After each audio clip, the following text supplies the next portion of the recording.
ആരാണ് മുഹമ്മദുർ റസൂലുള്ളാഹ്? വഫാത്തിന്റെ 2 ദിവസത്തിന് മുമ്പ് മദീന മുനവ്വറയിലിരുന്നു കൊണ്ട് അല്ലാഹുവിന്റെ റസൂൽ കരയുകയാണ്. എന്തിനാണ് റസൂൽ കരഞ്ഞതെന്നറിയുമോ? ലവദിത്തു അന്നീ ലൗ റഅയ്തു ഖുവാനി.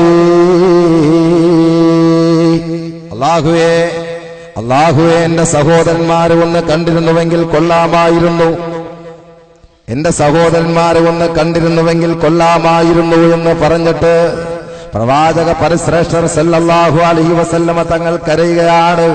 അവിടത്തെ കണ്ടടത്ത് നിന്ന് ബാഷ്പകണങ്ങൾ ധാരധാരയായി ഒഴുകുകയാണ്. ആ സമയത്ത് സഹാബത്ത് ചെന്നിട്ട് പറയുന്നു, അവലസ്നാ ഇഖ്വാനുക യാ റസൂലല്ലാഹ്, നബിയേ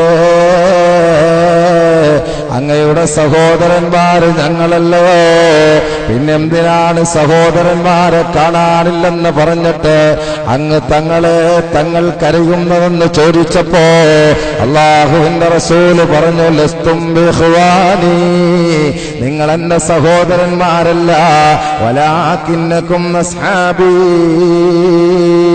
നിങ്ങൾ എന്റേതായ അനുചരന്മാരാണ്. എന്റെ സഹോദരന്മാരെന്ന് പറഞ്ഞാൽ ആരാണെന്നറിയുമോ? പിൽക്കാലത്ത് എനിക്ക് ശേഷം വരാനിരിക്കുന്ന ആളുകളാണ്. അവരെന്നെ പ്രണയിച്ചവരാണ്, അവരെന്നെ പ്രാപിച്ചവരാണ്. അവരെ കാണാൻ ഞാൻ ആഗ്രഹിക്കുന്നു. എന്നെ കാണാൻ ലക്ഷങ്ങൾ നഷ്ടപ്പെട്ടാലും വേണ്ടില്ല, എന്നെ ഒന്ന് കാണണമെന്ന് ആഗ്രഹിച്ചുകൊണ്ട് എനിക്ക് വേണ്ടി ജീവിതം ഒഴിഞ്ഞു വെച്ചവരാണ്. അവർക്ക് വേണ്ടി ഞാൻ കരയുകയാണ്. അവരെ കാണാൻ ഞാൻ കൊതിക്കുന്നു. എന്നെ കാണാൻ അവർ കൊതിച്ചവരാണെന്ന് പറഞ്ഞ് പിൽക്കാലത്ത് വരാനിരിക്കുന്ന ഈ നിറഞ്ഞ സദസ്സിൽ നിറസാന്നിധ്യങ്ങളായ സഹോദരന്മാരെ, നിങ്ങളെ ഓരോരുത്തരെയും കാണാനാണ്, എന്നെ കാണാനാണ്, നമ്മുടെ ഈ കൂട്ടായ്മ കാണാനാണ് അല്ലാഹുവിന്റെ റസൂല് കൊതിച്ചത്.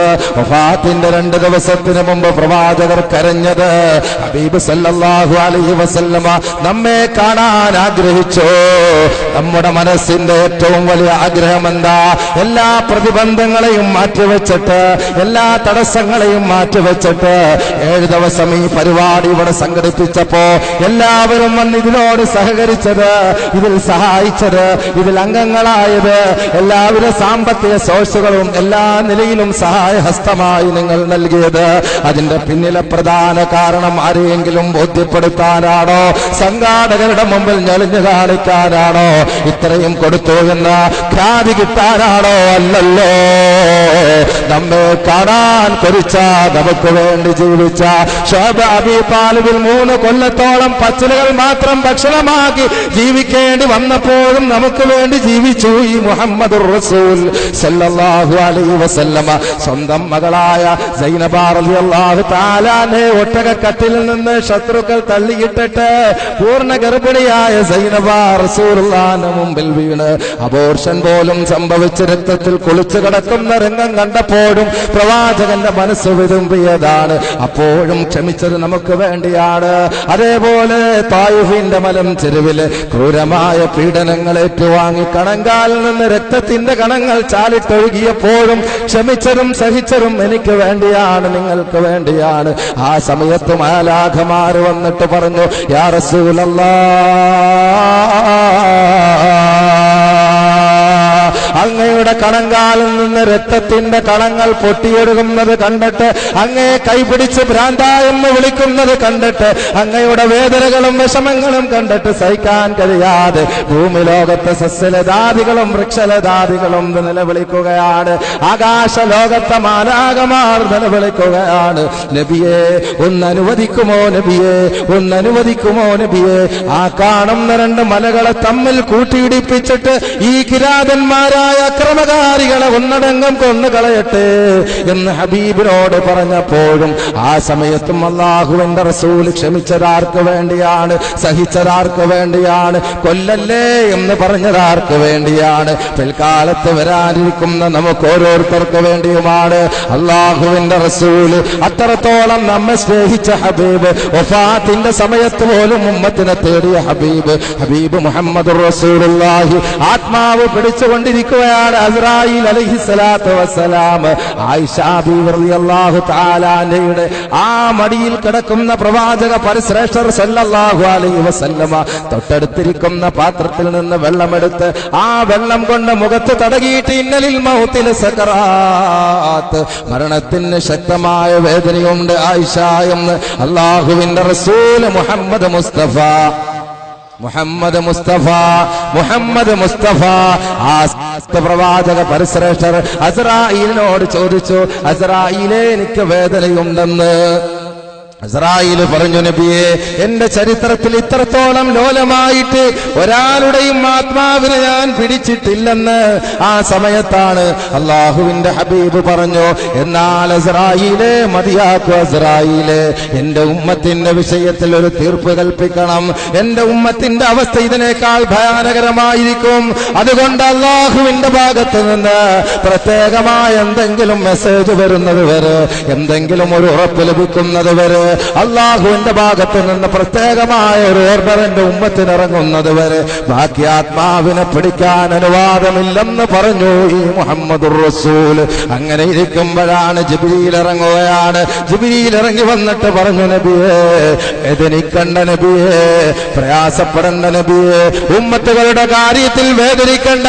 അവർ സുഹൃതങ്ങൾ ചെയ്തവരാണെങ്കിൽ, പ്രവാചകരെ അതിരറ്റം സ്നേഹിച്ചവരാണെങ്കിൽ, പരിശുദ്ധ ഇസ്ലാമിന്റെ ഉന്നതമായ ഭാഷത്തെ മുറുകെ പിടിച്ച് ഋജുവായ പാതയിലൂടെ സഞ്ചരിച്ചവരാണെങ്കിൽ നബിയേ, അവർക്ക് സ്വർഗീയ ആരാമങ്ങളുടെ ഫോട്ടോകൾ കാണിച്ച് സ്വർഗീയ ആർഭാടങ്ങളുടെ ആനന്ദ തുന്നിലമായ ആ സാഹചര്യങ്ങളെ സന്തോഷദായകമായി നോക്കിക്കൊണ്ട് മരണവേദനയില്ലാതെ സന്തോഷത്തോടെ മരിക്കാൻ അങ്ങയുടെ ഉമ്മത്തുകൾക്ക് പ്രത്യേകമായൊരവസരമുണ്ട് എന്ന് അല്ലാഹുവിന്റെ ഭാഗത്ത് നിന്ന് പ്രത്യേകമായ ഇൻഫർമേഷൻ ലഭിച്ചതിന് ശേഷമാണ് ബാക്കി ആത്മാവുകളെ പിടിച്ചത് എന്ന് ചരിത്രം പറയുമ്പോ, നമുക്ക് വേണ്ടി ജീവിച്ചു ഈ ഹബീബ്, നമുക്ക് വേണ്ടി കരഞ്ഞു ഈ ഹബീബ്. എന്റെ സഹോദരന്മാരെ, ഞാൻ അവസാനിപ്പിക്കുകയാണ്. നാളെ അവസാന പരലോക യാത്രയിൽ പുനരുദ്ധാരണ വേളയിൽ ആരെയും സൃഷ്ടിക്കാത്ത ആ സന്ദർഭത്തിൽ ജിബ്രീൽ ചെന്ന് വിളിക്കുന്നു, ഓ മുഹമ്മദ്,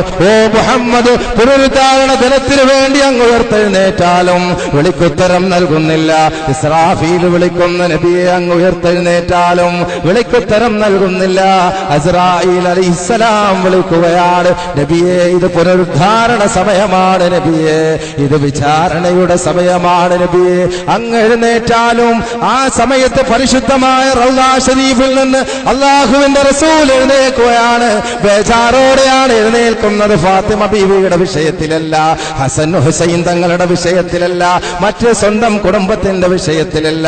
ചാടി എഴുന്നേൽക്കുകയാണ്, മണലുകളെ മാറ്റുകയാണ്. ഹബീബ് ചോദിക്കുകയാണ്, എന്റെ ഉമ്മത്തുകളെ സൃഷ്ടിച്ചോ, അവരുടെ അവസ്ഥ എന്താണ്, എന്റെ ഉമ്മത്തിന്റെ വിഷയം എന്താണെന്ന്. ആ സമയത്ത് പോലും ഉമ്മത്തിനെ തേടി മുഹമ്മദുർ റസൂൽ. അത്രത്തോളം നമുക്ക് വേണ്ടി സ്നേഹം ചൊരിഞ്ഞു നൽകിയ പ്രവാചകന് തിരിച്ച് നമുക്ക് എന്ത് നൽകാൻ സാധിച്ചു? നാം ഓരോരുത്തരും പോസ്റ്റ്മോർട്ടം. ഇത്രയും സ്നേഹിച്ച ഒരു പ്രവാചകന് തിരിച്ച് നമുക്ക് എന്ത് കൊടുക്കാൻ സാധിച്ചു? അവിടെ നിന്നായിരിക്കട്ടെ ഫാറൂഖ് നഈമിയുടെ 7 ദിവസം നീണ്ടുനിന്ന ഈ മഹത്തായ പരിപാടിയിൽ സംഗമിച്ച നമ്മുടെ ഓരോരുത്തരുടെയും മനസ്സകങ്ങളെ പിടിച്ചുലച്ചുകൊണ്ട് ഒരു ജീവിതത്തിലെ ഒരു മാറ്റങ്ങൾക്കുള്ള ഒരു പടപ്പുറപ്പാടായി ഈ ഒരു ചിന്ത നമ്മെ മതിക്കട്ടെ എന്ന് പ്രത്യാശിച്ചുകൊണ്ടും പ്രാർത്ഥിച്ചുകൊണ്ടും നമുക്ക് പ്രാർത്ഥനയിലേക്ക് കടക്കാം.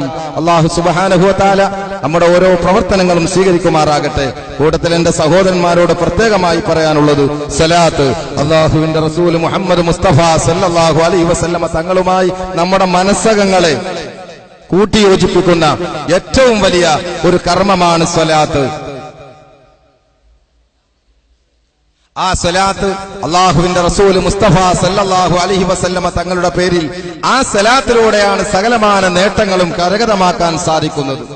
അല്ലാഹുവിന്റെ അനുഗ്രഹം കൊണ്ട് ഒരുപാട് അനുഭവങ്ങൾ സലാത്തിന്റെ വിഷയത്തിൽ പറയാനാണെങ്കിൽ വാതോരാതെ പറയാൻ മാത്രം അള്ളാഹുവിന്റെ അനുഗ്രഹം കൊണ്ട് ഈ ഒരു ചെറിയ പ്രായത്തിൽ കുറഞ്ഞ സമയത്തിനുള്ളിൽ സലാത്തിന്റെ പവർ നേരിട്ട് മനസ്സിലാക്കിയവനാണ് ഞാൻ. ക്യാൻസർ രോഗം പോലും ബാധിച്ച ആളുകൾക്ക് സലാത്തിലൂടെ ക്യാൻസർ രോഗം മാറിയ സന്ദർഭം പ്രിയമുള്ള സഹോദരങ്ങളെ നേരിൽ അനുഭവപ്പെട്ടവനാണ്. ഇന്നും ആരോഗ്യത്തോടെ പ്രസംഗിക്കാനുള്ള ഒരു കഴിവ് ലഭിച്ചതും സലാത്തിലൂടെയാണെന്ന് ഞാൻ വിശ്വസിക്കുന്നുണ്ട്.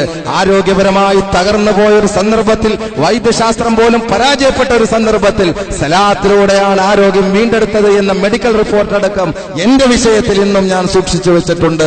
ഏതായാലും പ്രിയമുള്ളവരെ, സലാത്ത് അത് ഭൗതികമായ വിഷയങ്ങളിൽ നമുക്കുള്ള എല്ലാ വിഷയങ്ങൾക്കുമുള്ള പരിഹാരമാണ്. സലാത്ത് അഭൗതികമായ വിഷയങ്ങളിൽ നമുക്ക് നേടിയെടുക്കേണ്ടുന്ന എല്ലാറ്റിനുമുള്ള ഒറ്റ മൂലികയാണ് എന്ന് മാത്രം ഇത്തരണത്തിൽ ഓർമ്മപ്പെടുത്തിയിട്ട് ആ സലാത്തുമായി ബന്ധപ്പെടണം. ചുരുങ്ങിയത് നമുക്ക് വേണ്ടി ജീവിച്ച ഈ പ്രവാചകന് തിരിച്ച് ഒരു 100 സലാത്തെങ്കിലും ഒരു ദിവസത്തിൽ സമ്മാനിക്കാൻ നമുക്ക് സാധിക്കണം. അല്ലാഹു തൗഫീഖ് ചെയ്ത് അനുഗ്രഹിക്കുമാറാകട്ടെ.